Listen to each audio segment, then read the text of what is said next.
ალექსანდრე დიუმასა და ვიქტორ ჰიუგოს რომანებზე გაზრდილმა თაობამ კარგად ვიცით საოცარი ქალაქი პარიზი, მაგრამ მოდით ახლა სულიერი თვალი გადავალოთ მას. შევიხედოთ ნოტრ-დამში, ანუ პარიზის ღვთისმშობლის ტაძარში, თვალი შევავლოთ ქალაქის გოთიკურ შენობებს, სამეფო სასახლეებს, აქაურ პარკებსა და დიდებულ ბულვარებს, არ გამოვტოვოთ ეიფელის კოშკი და ტრიუმფალური თაღის. პარიზი ხომ ჭეშმარიტად არქიტექტურული კალეიდოსკოპივითაა. მაგრამ ახლა იმაზე, რაც წარმოადგენს დღეს პარიზისა და სრულიად საფრანგეთის გულს. ეს კი არის ქრისტეს ეკლიანი გვირგვინი, მოდით ჩვენც მივიახლოთ მას და ვნახოთ როგორც გერსიკი. როგორც ვიცით, ქრისტიანობა ჩაუყარა საფუძველი ევროპის უდიდეს კულტურას და დღეს მისთვის სწორედ ქრისტიანული სიმბოლოებია მთავარი. არადა ხშირად ქალაქის გზამკვლევებში სულაც არ არიან ასახული ეს სიწმინდეები. რეალობა კი სულ სხვას გვეუბნება, თუმცა ამდენ საუბარს შობს მივყვეთ რეალობას და გავეშუროთ ქალაქის შუაგულისკენ, სადაც დასვენებულია ეს გვირგვინი. მანამდე კი ცოტა რამ იმის შესახებ, თუ როგორ მოხვდა იგი აქ და რა გზა გამოიარა აქ მოსვლამდე. ამ ისტორიას პირველ საუკუნეში გადავყავართ, კერძოდ კი იმ დღემდე, როცა რომაელმა ჯარისკაცებმა შეპყრობილ ქრისტესთან წამოიწყეს თავიანთი საყვარელი გასართობით თავის შეგრძევა. მათ ჩვეულებისამებრ იგი მეფედ აირჩიეს. შემოსეს კიდეც მეწამული მოსასხამით, ხელში კვერთხი დააჭერინეს და თავზე კი ეკლიანი გვირგვინი დაადგეს. ეს მცენარე გამორჩეულია ხშირი ეკლებით, რომელთა სიგრძე 6 სანტიმეტრს აღწევს. მის მნახველებს იმის წარმოდგენაც კი უმძიმთ, თუ რა ტკივილის მიყენება შეუძლია მას ადამიანისთვის. მით უმეტეს მაშინ, როცა მას თავზე ადგამენ და მისი ეკლები ადვილად აღწევს თავში განთავსებულ უამრავ ნერვს. სახარებაში აღწერილია ჯვარცმული ქრისტეს ეს საშინელი ვნებები და სიკვდილი. მე-9 საათზე იესომ შესახა ხომაღლა ელოი ელოი ლამა საბაქთანი. ეს ნიშნავს ღმერთო ჩემო, რა ისათვის დამიტევე მე. იუდეველები პირველ საუკუნეში დროის აღრიცხვას თავისებურად წარმოებდნენ. დილის 7 საათს მაგალითად უწოდებდნენ პირველ საათს. ამდენად სახარებისეული მე-9 საათი შეესატყვისება ჩვენი დროით დღის 3 საათს.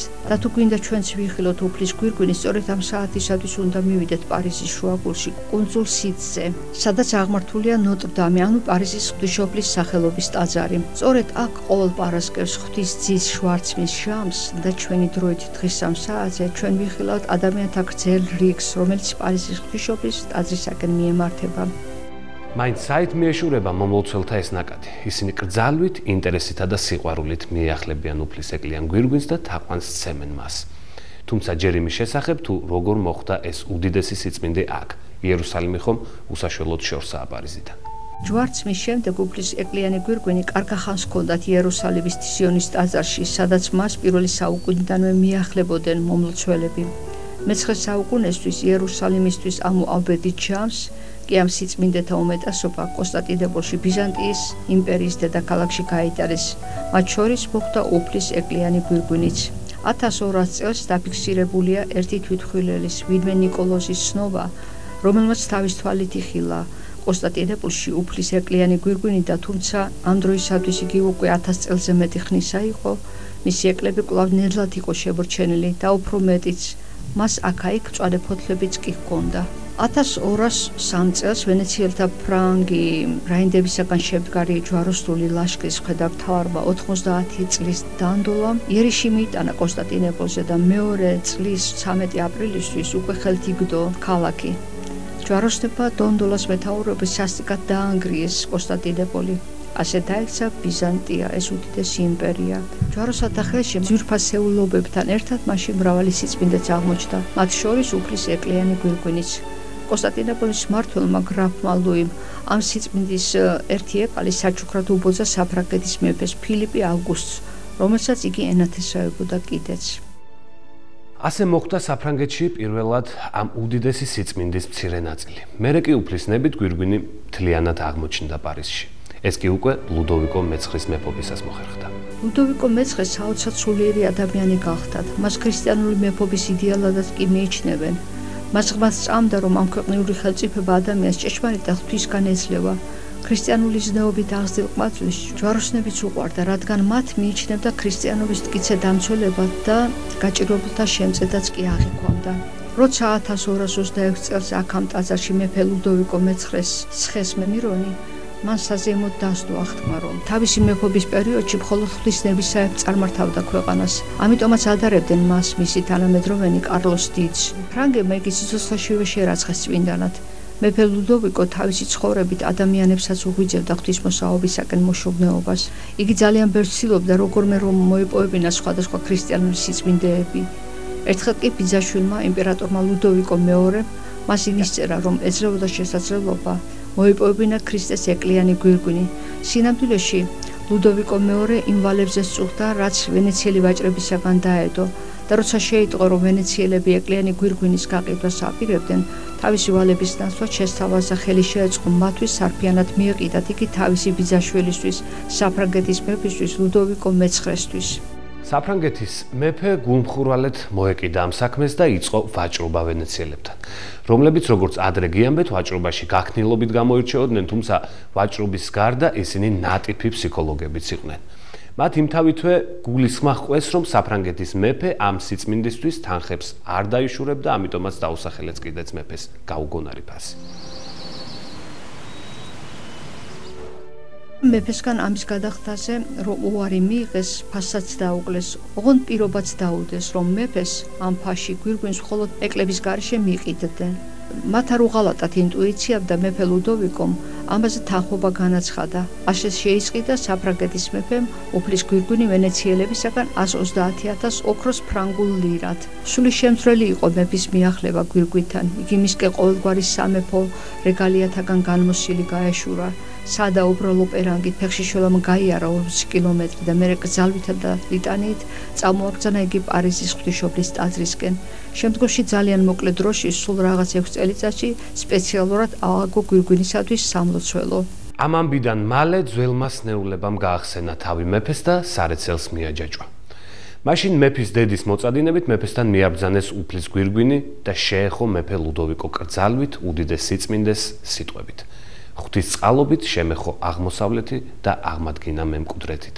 ეკლიანმა გვირგვინმა მართლაც მყისიერად განკურნა მეფე. ეს ამბავი სწრაფად მოედო პარიზსა და მთელ ქრისტიანულ სამყაროს. უფლის გვირგვინმა შემოაბრუნა შემდგომში უამრავი ადამიანი ღვთისკენ და მათ შორის მე-17 საუკუნის ერთ-ერთი უდიდესი მეცნიერი ბლეზ პასკალი. საერთოდ მე-17 საუკუნე რატომღაც გამოირჩეოდა ადამიანთა ურწმუნოებით, სულ უფრო და უფრო მცირდებოდა სარწმუნოება ხალხში.